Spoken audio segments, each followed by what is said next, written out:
Well, Jason, the thing I've just being out and experienced surge so many times in my career.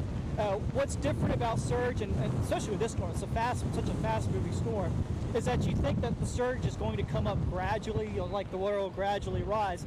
It's not how it happens. When you get these big squalls coming through, all of a sudden the water will jump by, a couple of feet just at one time. So you'll go along, and the road won't have any water on it at all. But then a squall comes in, and it starts pushing in all this water. And once that water starts getting pushed up in a good squall like this one, it stays up. And you can see the waves crashing here.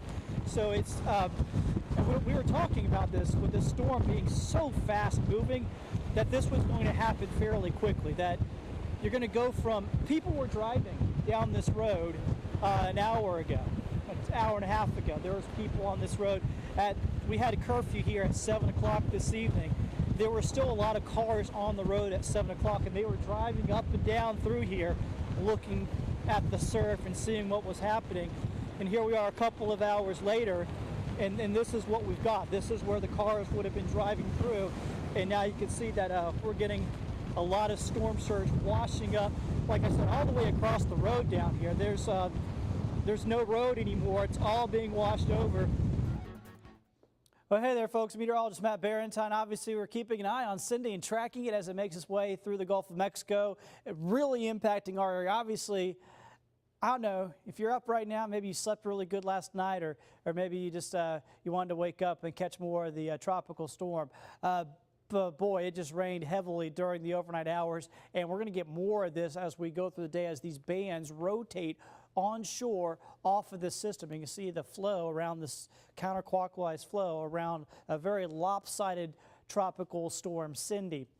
Now, as far as the alerts are concerned, we have a flash flood watch for everybody. We have a flash flood warning for all our coastal counties. And right now, we actually have a tornado warning for southern Okaloosa County right in through here, north of Odessa at this point. We'll probably be more into Niceville at this time. And what we're looking at here, and got an explanation from the National Weather Service, is typically what happens with these storms. Out over the water, you have a little bit of rotation. And similar to a water spout, since there's no friction over the water, it allows these spin-ups to occur. But as soon as they make their way on land, they sort of just fall apart due to the friction of the land. So kind of like a glorified water spout. That said, I mean, obviously, these things could still do some minor damage in a small location.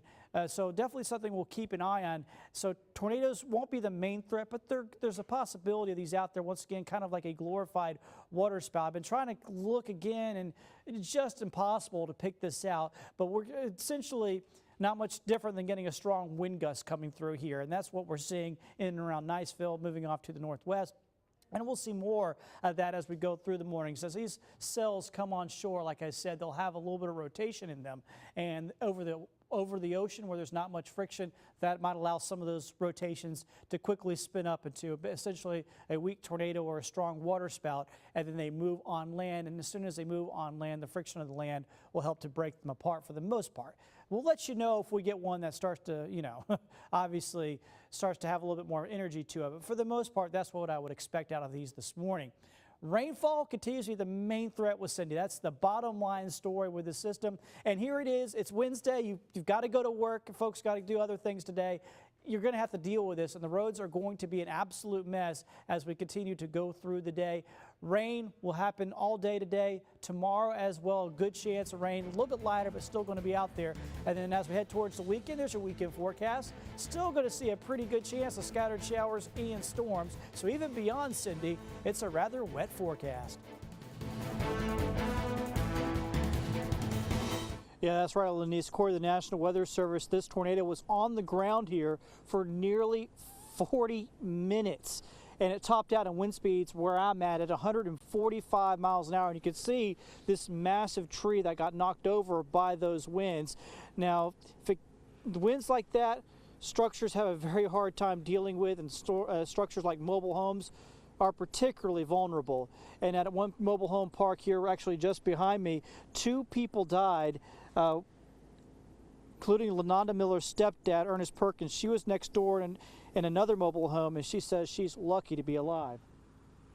My trailer went backwards, and then when it came forward, when it started coming forward, it twisted, took us up in the air, and this is how we landed.